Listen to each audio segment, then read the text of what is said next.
धन्यवाद अध्यक्ष महोदय। खरीप हंगाम सुरू होऊन 1 महिना झालेला आहे।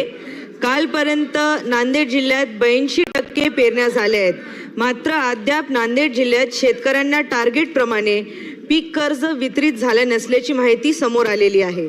उपलब्ध माहिती अनुसार नांदेड जिल्ह्यात खरीप हंगामासाठी एकूण 1850 कोटी रुपयांचे कर्ज वाटपचे टार्गेट होते, परंतु आतापर्यंत केवळ 900 कोटी रुपये म्हणजेच 50% कर्ज वितरण झाले आहे। नांदेड जिल्ह्यात मध्यवर्ती सहकारी बँकांना आतापर्यंत 445 कोटी रुपयांचं वाटप करून 100% टार्गेट पूर्ण केलेलं आहे।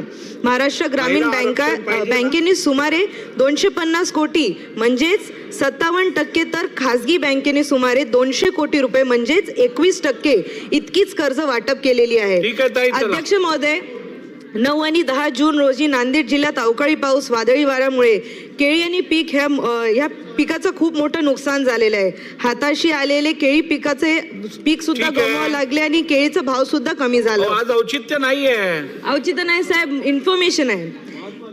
एकेकाळी शेतकऱ्यांचं उत्पन्न गमावं लागलं आणि दुसरीकडे त्यांना खरीप हंगाम मुद्दा असाच आहे की आर्थिक अडचणी असताना बँकेतून पुरेशे प्रमाणात कर्ज मिळावे, शेतकऱ्यांना न्याय मिळावं, खासगी सावकाराकडे जावं लागतात। हे पॉइंट ऑफ इन्फॉर्मेशन मांडते अध्यक्ष महोदय। या सभागृहामध्ये जवळजवळ महिला लोकप्रतिनिधी 20 आहेत।